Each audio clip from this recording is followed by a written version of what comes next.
to this is now week 2 of our ARU Men's Collegiate Breakdown Show because none of you sent us a better name so far. But welcome back. We had some small college action last week to talk about. We had some other great games, a couple crossover matches as well in the ARU, but we're definitely picking up steam as we get into the middle of September here. So a fun week to recap, and then we got a lot to look forward to this week. Full week of play, back to sort of divisional play for a lot of small college teams. I don't think D2, no, there's no D2 matches that are just D2 matches. So, but small college gets a crack at it, so that's good. So, Seth, welcome, man. Yeah, it's a good week. Well, for most of us, some of us, I guess, it was a good week. Yeah, get my shot early. Some of us. So the game of the week last week was the RMU Clarion match. So you were involved in that one. Not on the best side of the score. Give us a rundown how that went. I know we were talking before this a little bit, and you said set piece was a little bit of a concern, a little bit of an issue. Killer.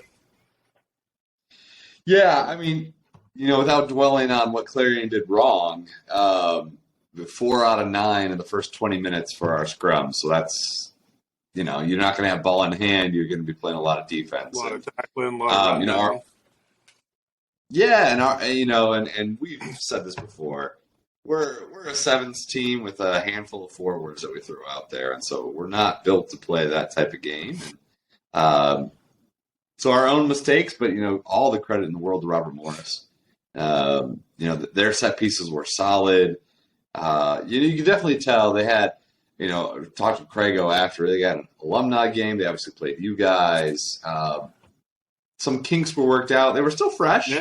I mean, 9 scrums means 9 knock-ons, right? But as that season goes along here, I think RMU is going to be a tough out for a lot of teams. I think we touched on it last week. Craigo and his staff, they're good. They're going to fix it. One thing they did against us was bunch, which I don't think they did against you guys. So, you went in thinking, oh, we got the edges. And knowing Craigo, he saw that film and was like, yeah, we gotta fan a little bit better. So, they definitely did. I mean, it helps that they didn't have to play that much defense in the first half hour. Yeah. And then when they did, they're probably in your face behind the game line, causing havoc. Yeah. And if you didn't have a set plan with what the ball was doing, then you are going to struggle. Yeah, that back line, those centers for RMU were pretty talented kids. They can sure run.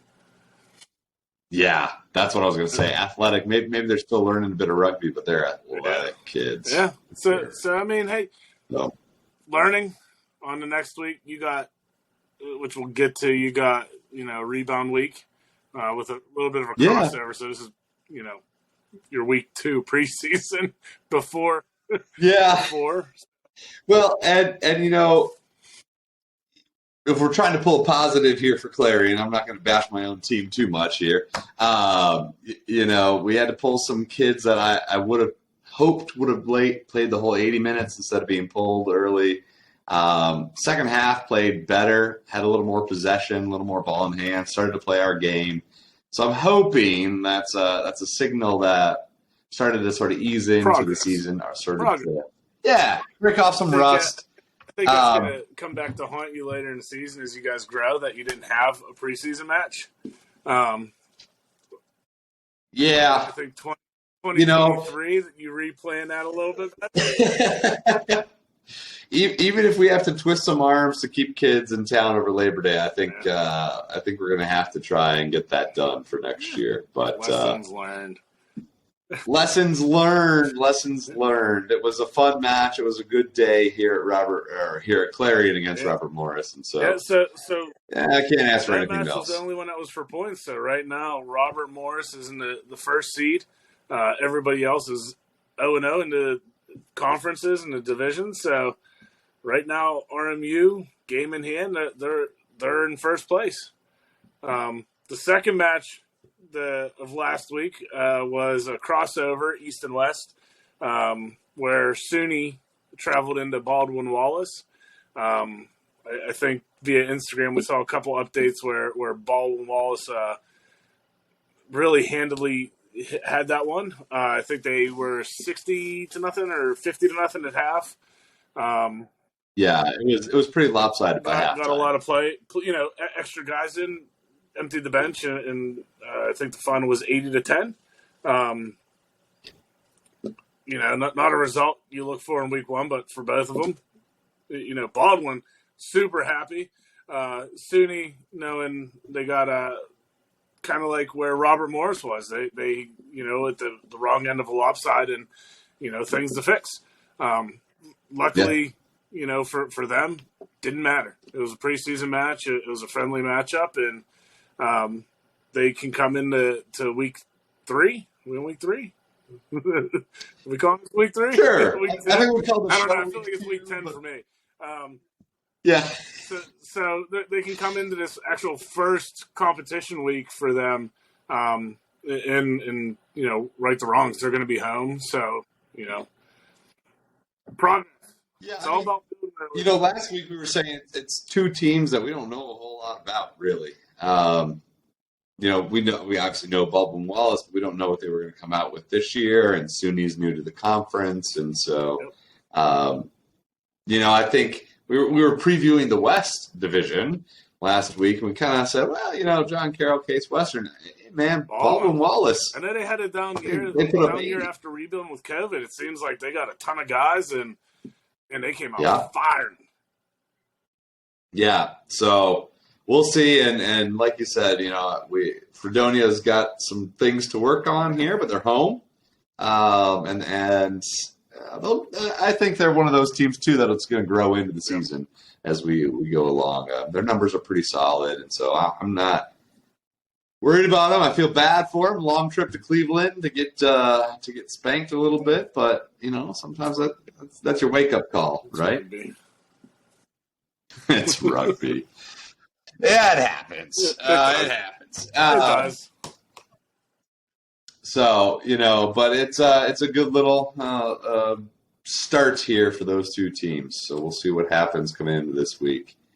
Next matchup, you guys at Slip, the game you were talking up, and I think I kept saying it was at IUP or something last week. I caught myself in editing saying the wrong thing, but at Flip, 32-0, and Brett's go to the match reports, was texting with you and Heasley, and sounds like a very physical, tough game. Yeah, it was very, very hard hitting very early on. I think about the first 20 of the match it was 0-0. Just a lot of back and forth, a lot of missed opportunities by both sides. Slip came to play. I tried to tell my guys, it's IUP Slippery Rock. It's a college rivalry. For some reason, they hate us, So they came out, they played behind the game line. We were able to get some breaks, but they tracked back really well. We were able to build their defense around the line breaks. We had a couple where we just made some really bad decisions on the edges. I don't know if you've ever played at Slippery Rocks Field. Not the widest, which definitely benefited a bigger Slippery Rock. But it was one of those where, the way we attack it is, edge to edge. It can be boring to some because, we're just trying to find our spot. And it took all of 20 minutes and, just a mental mistake by Slippery Rock at that 20, 22-minute mark where we were pinned deep. We kicked out, got a great roll. It died about the 6-meter line as the track back happened by their back three. I don't know if it was our guy, which probably was yelling, touch it down. Slip guy picks it up, takes it into goal, touches it down. We get a 5-meter scrum. We score on the edge, and that kind of is what started it. I would probably think that it was one of my older guys that were yelling touch it down, knowing that they had a younger back three. Sorry, Heasley. But it was a great rugby match. Heard great crowd. Good crowd there as well. Both sidelines were packed with people from both schools.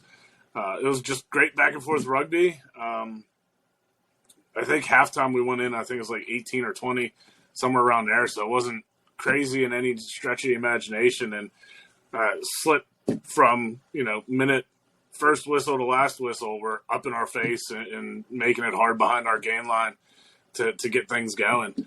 I think a little bit of experience played into how the result came, where we were able to kind of, limit our mistakes in the second half and kind of pull away. But,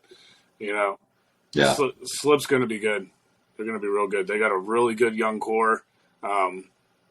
Once they watch film, and I know Heasley's going to be kicking himself because I think there was like 4 or 5 opportunities inside our 22 within like the first 15 minutes that they didn't get any points off of. And, it was, those are your golden opportunities. Yeah, and it was one of those where they just had that split second of losing support, and we're a really good jackal team. And that kind of broke the support a little bit, and, RJ or Brian were able to get hands on and cause a turnover. And deep inside, that's huge. And they had it happen, probably 5 or 6 times. So, they'll be good. They'll be good. They'll be definitely a team to watch going forward. Well, I mean, hey, 30, like you said, 20-0 at half. If that was it, 18-0 at half.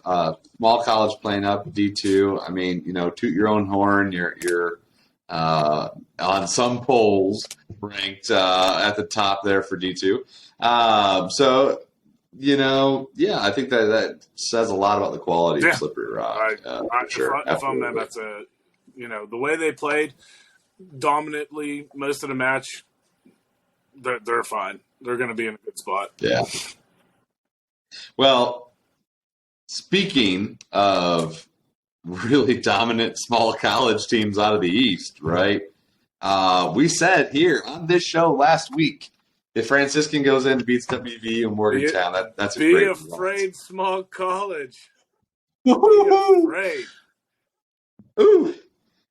Franciscan into WVU, into Morgantown with a 29-27 win over the Mountaineers. So, man, that's a heck of a result for Franciscan. What a great preseason, knocking off a Pitt side and then WVU before they get Frostburg at home this week. So, I mean, they have the recap on their website. I know we read it. Our player of the week this week's going to come out of Franciscan. So, we could spoil that now since we're talking about Franciscan, I suppose. Yeah. For player of the week, is Ethan Peterson, hooker for Franciscan. Coach Jason sent us a little snippet here, said he took an errant pass out wide. Raced off for a 50-meter try to change the momentum in the second half. So a big run for a hooker, and as a former hooker myself, 50 meters is a hell of a long way. So that's, good for you, Ethan, and well done on the win. A couple other good runs, Jason said. And, the key, and I think one of the reasons why we picked him as player of the week is that for Jason, for Franciscan, this is a kid they weren't expecting to do that type of stuff, and played out of what they expected for him, and really contributed to their victory really well. Yeah. So I don't know if you wanted to add anything about WVU perhaps on that side of it. No, from what what we gathered and what we read, it was a back and forth. I think WVU took the lead pretty late, and then was it Franciscan that kicked a penalty kick to take the win? Right? Is that what I'm? I think. Oh man, see, I read this earlier in the day, and yes, yeah, Pariza kicked the game-winning kick inside the 22 by a penalty at WVU. Yeah, so late. I mean, I think thriller. Yeah, I think thriller under the lights in Franciscan Morgantown was up 26-15 at one point. WVU came back. I mean, that's one of those, like, wish we were live streaming it on the ARU stuff so everybody could watch how great of a match that was. Yeah. Back and forth, under the lights, Friday night. Not high school football in Western PA, but hey, as good as we get, right? So. Yeah, absolutely. And Milan Park's a pretty great place to play down there at WVU. Although that is the field that my junior year I blew my knee out on before it was turf. It was still the rock quarry where pre-match their pry bar and boulders out. Yeah, well, I don't like turf. I'm just going to say it. I'll say it now. We were forced onto our turf here at Clarion this past weekend. As a coach, I like coaching on turf. As a player, I would hate turf. I'm a big dumb forward. My head's in every rock. So. Yeah, because your face goes into those rubber pellets. I would hate turf. I would absolutely hate turf. Nah, I'm a grass guy. So, well, so that takes us to your lead in here, Cincinnati Seconds and Rio. Yeah, so Cincinnati. So I think it was Cincinnati Seconds. Now don't hold me to that, but I know Cincinnati actually played a league match on Pitt, so we're gonna assume that it wasn't like a mixed side going anywhere. That their A went to Pitt and their B went to or Seconds went to Rio. So Rio got a good preseason tune-up with the D1 AA Cincinnati side, which for Rio is their first run of the year. That's their first get out. They had a lot of turnover between last fall and this fall. So getting them to, out, getting a run, getting together, it's a huge result. 72-12. That's a big win for any program. Yeah. So Rio's starting to kind of hit stride. I think Rio, I think they have a couple crossovers yet, and then a couple D1 fillers trying to get that D1 playoff resume together. So, yeah, so that's a good start. 72-12 definitely doesn't hurt the resume, especially even if it is a second side. It's a D1 team. It's their second side. You're getting out there. You're putting up points. So that's a pretty good. Well, like you said, when it comes down to it, people are looking at your resume. It's a nice win. So that's what Rio's got to do this year: build that resume to get into the playoffs, and good start for them. So we'll see them traveling up to Cleveland this week to take on John Carroll. So that'll be an interesting match. Yeah, Rio's want to know John Carroll. Oh no, I don't know. I don't know if they've had a preseason match. They might be pulling a Clarion here. I think Ryan might be their preseason. I haven't seen any social media, no match reports, nothing like that. So I'm thinking this is their first real run. I'm thinking so as well. And like we said, hey, John Carroll's probably one of the better teams in the West. They had a really good showing down in New Orleans for the Sevens. Yeah. Last year in Fall 15s, they took at Challenge Cup, right? I believe so, yeah. They advanced pretty good. I think I can't remember if they played Slip in those playoffs. I'm drawing a blank now. But I know they made regionals. They definitely made regionals. Yeah. So, yeah, so they're looking to keep progressing. Playing Rio D1 team, that's definitely going to help them. Just like with us playing up the Buffalo, it's going to only make you better. play better competition, see what you got, what you need to do. And, if it's close, you're right in line. If it's not, what you got to do to get there. So, I think that's going to be a pretty good matchup. And, Coach Ruthledge up there, he's going to take at really, really granular with how he progresses the season off of that. Yeah, for sure. And if you're Rio, it's a chance to, we were talking about building resume. I don't really know if it's a resume builder if you blow out at John Carroll, but it certainly looks nice, and it's a chance to maybe get in some of their seconds that maybe they don't have a chance to play, or they don't want to risk playing some of your backup guys in a really important D1 game or something, right? So it's a good chance for them to get a run for their backups and gain some depth and experience there for that roster. Yep. So, it should be an interesting result out of Cleveland there.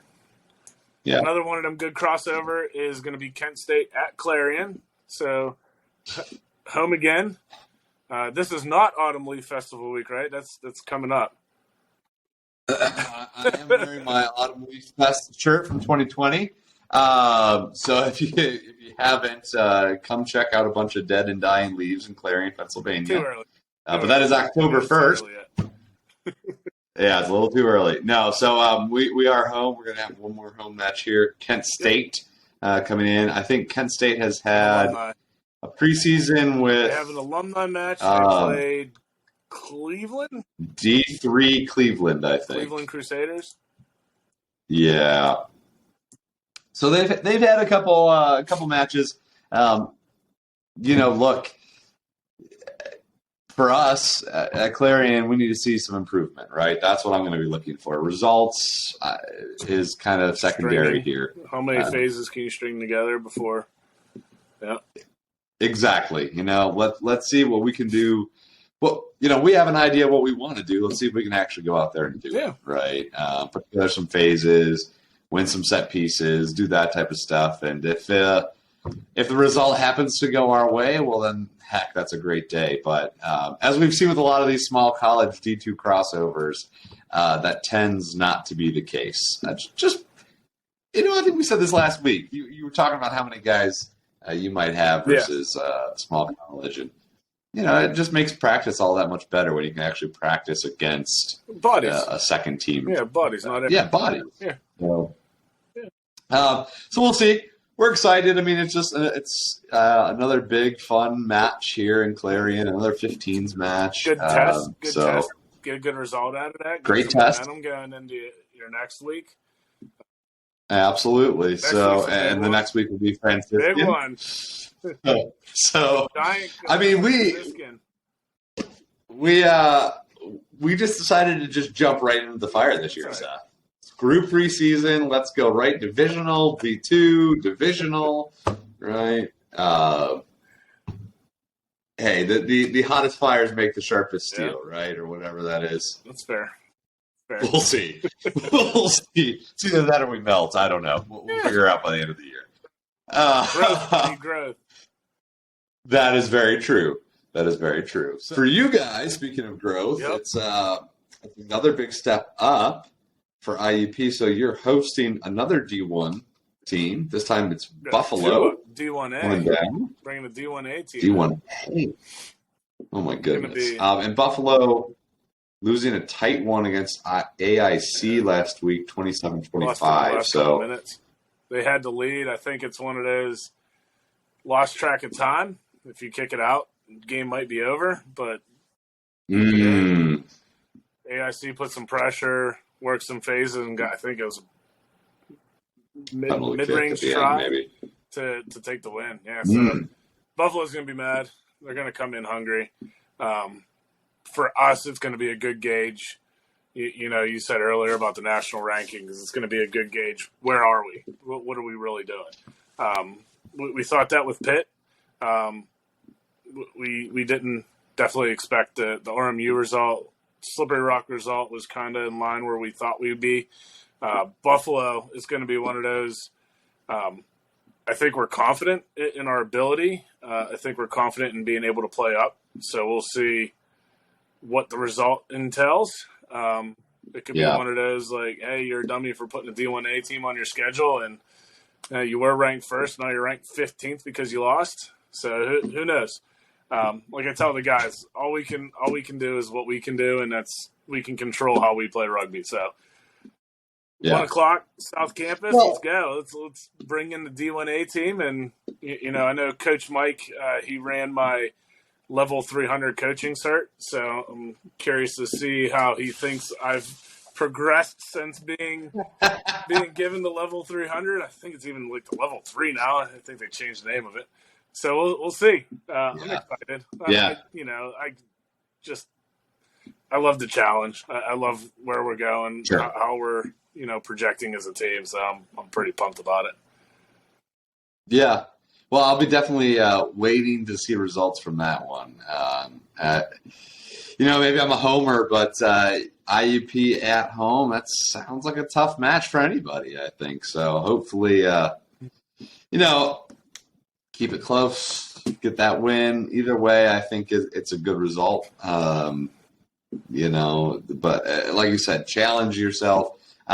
Second of your 3 D1 matchups, because obviously you're going to have Rio later this year.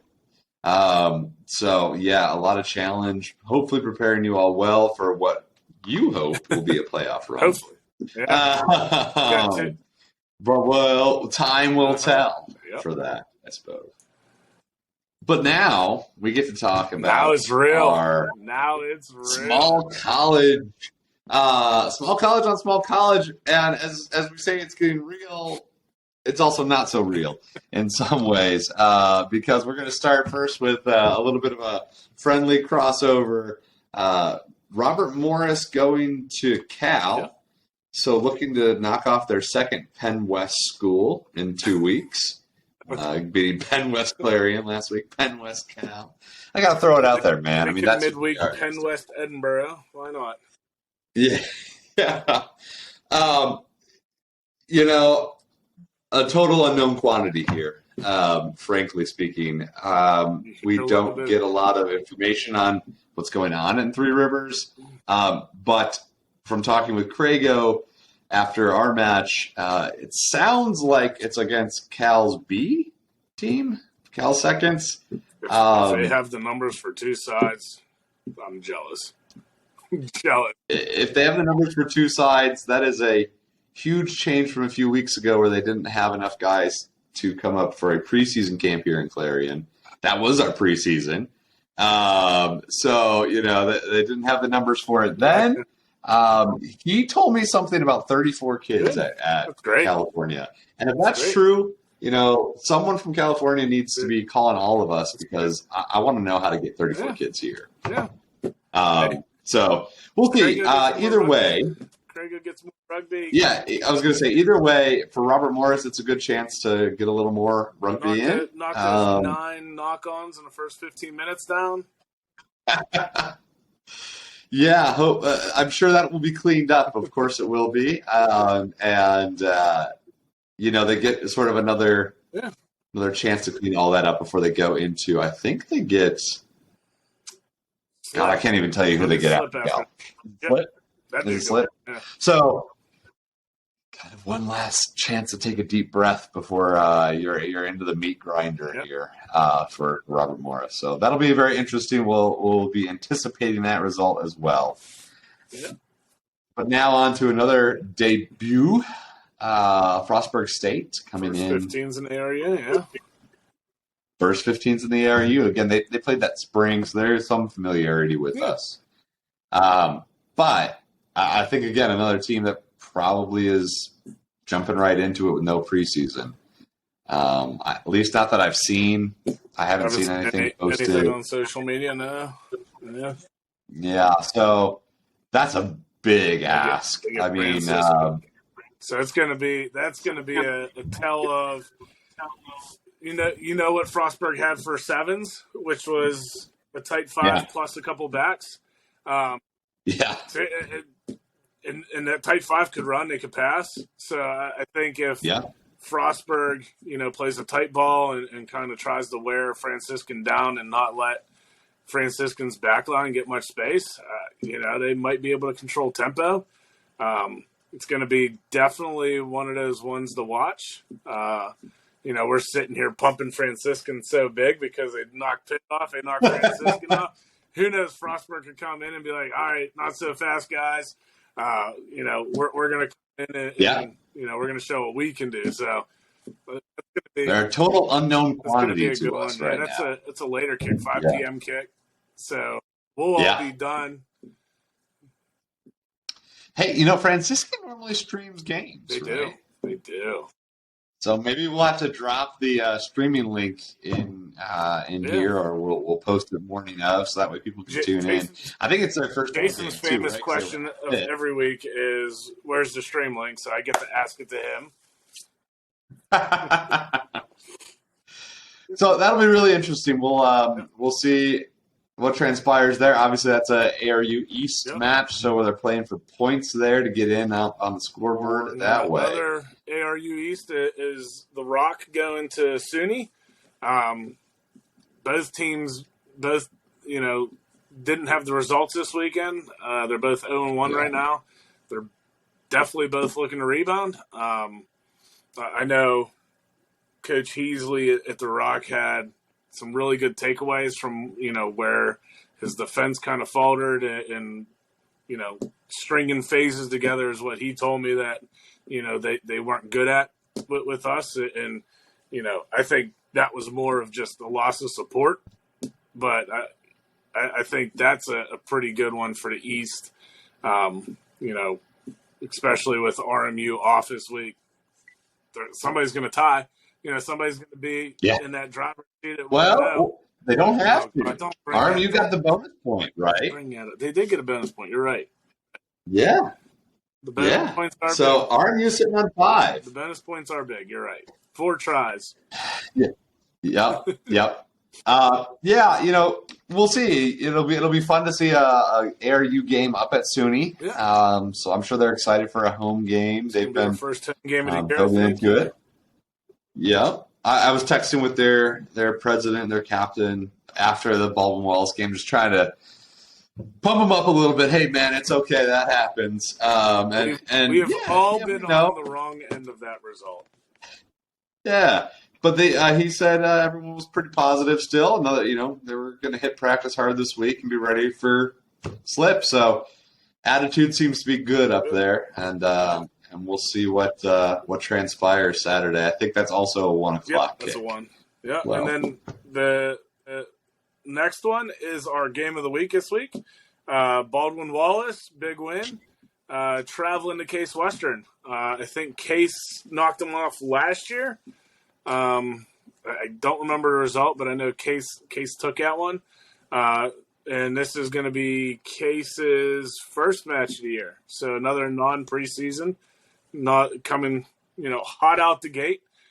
And I know Baldwin Wallace is looking to keep that good times rolling, Put up 60 in the first half. Nice and smooth. I mean, the confidence that you have to have when you put up 80 points. Sky high. Yeah, you got to be feeling great coming into this weekend. Even if, Case beat you last year. Oh, well, whatever. Last week we scored 80 points. And I tell you what, if you want to get on Game of the Week, that's how you do it. Put up 80 points, right? Yeah. And people will take notice. So, that should be a really interesting game. It's our first ARU West matchup. That's going to be the first one for points, right? Nope, one more for points. First one for points. Denison at Kenyon. Both first matchups. That one's for points as well in the ARU West. Yeah, so Denison at Kenyon are two kind of Columbus teams or Columbus area-ish teams. So I assume a rivalry. That's my guess. Kind of a rivalry match to begin, we'll say, it seems. But yeah, it seems that could be a pretty good match. I know we actually were emailing with the Denison coach earlier this week, and he was saying, the school's trying to put a little bit more effort behind rugby, both men's and women's. Yep. And so, we're always encouraged when we hear those types of things. They're doing a big showcase on campus back-to-back, men's and women's. Yeah, later in the year, right. So hopefully, that kind of gives us a little bit of an idea of what to expect when they haven't played a match yet. Okay, the university's stepping up and, really hopefully a solidly built team, or at least that's the trajectory they're on. So both teams played well last fall. I think this is a great first match for both of them. And again, I think just like Case, just like us, right into the fire with divisional match with no preseason. Coming out swinging for points right out of the gate here. Maybe we've all learned our lesson, but it ain't going to be this year. You that's guys for sure. thought I was crazy stacking early. We'll see how that pans out later on after we're. Yeah, talk to me in November. And then, we did say last week we want to highlight our developmental sides too. So, we got Tiffin hosting our first developmental sevens tournament of the year. Tournament too. First week. It's a great size tournament. Really happy with this turnout. Tiffin actually, I don't know if this is a surprise or not, but Tiffin actually was really good in the spring. They couldn't make the ARU championships because it was the same weekend as graduation. And so we already talked about fixing that next spring. A week earlier, yeah, absolutely. A week earlier. But I think Tiffin's going to, I assume, going to have a pretty good fall if they're building off what they did. I'm going out on a limb and saying nicest kits in the area, hands down. Oh, with the big dragon on them? Those are sick. Oh. Those are so nice. They're slick, man. So for sure. I seen the one picture for the poster for the tournament, and I was like, those kits are just, those are great. I like those. I love them. I mean, Robert Morris does it with the Colonial, right? But you can't beat a dragon. It's not a dragon. We got a bird. You got a bird. We got a dragon. Slippery Rock's got a rock.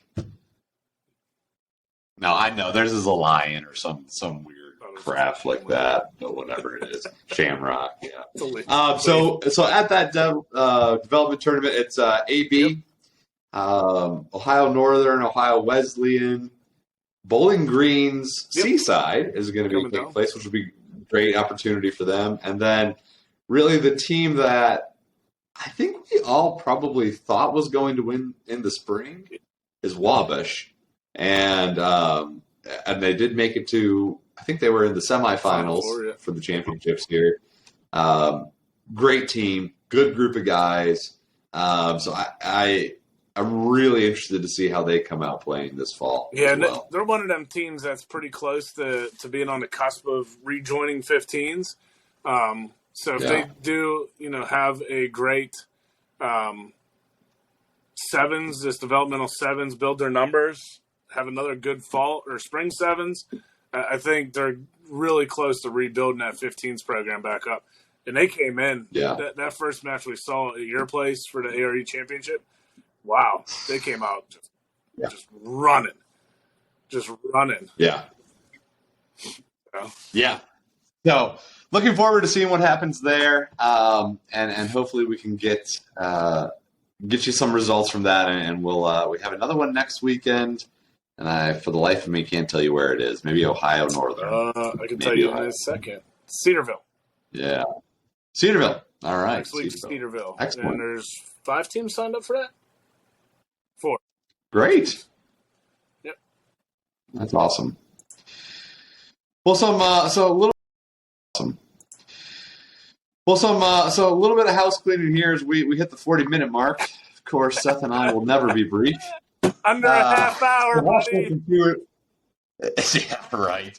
Watch this in 2 or 3 goes. We're talking about TikTok beforehand. We need to do a minute and a half. There's nothing that you and I will ever talk about in a minute and a half. No.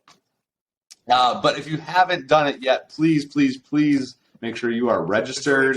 The ARU has done a good job at getting most of our teams registered. But just let's clean up whatever loose ends that are out there, I think. Yeah, get your registrations done. Remember, if this is your first week and you haven't registered your club, it's going to take 24 hours from the time you register your club to it to be approved to where you get your direct link for players to register. So Don't try and do it Friday morning and then register players Friday afternoon. It doesn't work like that. You have to give 24 hours. There's no way around that. NCR has said it a billion times. 24 hours for team registration. Get your link, send it to your players, have them register, get a coach in. You have to have a coach. Player coach is fine, but you have to have a registered coach. Get those done. Easy, painless. I think we're pretty good with that. I'll be hounding people by Thursday once they update the master registration sheet. Once I see the numbers, who's low, who's high. 7's team, you have to have 8. 15's team, you have to have 18. Yada, yada. We all know it. Register. Get insurance. It keeps everybody safe. Referees are checking. They won't do matches without the registration done. As they should. That's the way it should be. Championship host. So we have talked about that. Founders was double booked, and so we are looking for open for bids. A championship host. Yeah, bids. So if you are interested in hosting the ARU championships, let us know. Ideally, somewhere in the middle ground would be great. But whoever wants to host, give us a bid, and we'll take those into consideration, and we'll come up with a new championship site here. Just shoot us an email. Marc, drop the infographic right now. And then email us. Let us know you want to host. There'll be 3 matches in one day. We're not doing the back-to-back this year. We're doing it in 2 different weeks. So we'll have one day of 3 matches. We're looking to do like a big, nice thing where we have announcing, stuff like that. We'll make it work wherever as long as there's power. Regulation pitch, ideally. If it's a stadium, okay. Put your bids in. We'll go through all the bids. Hopefully the only bids aren't Clarion or IUP because it's not really central. No. But I know we will probably put a bid in if nobody else bids, just so that we have a location. I know we have one bid in already. They're checking with ADs and trying to get the fields lined up just to see if it would be a possibility. Again, 1 field, 3 back-to-back matches. You really don't have to pay for anything. The ARU is covering the majority of costs, so it's not really a financial burden. It's just we need patch of grass. It's just that easy, just a patch of grass. With posts. With posts. Yes, that would be ideal. And technical zone. For sure. Oh, and you're adding too much stuff. You know?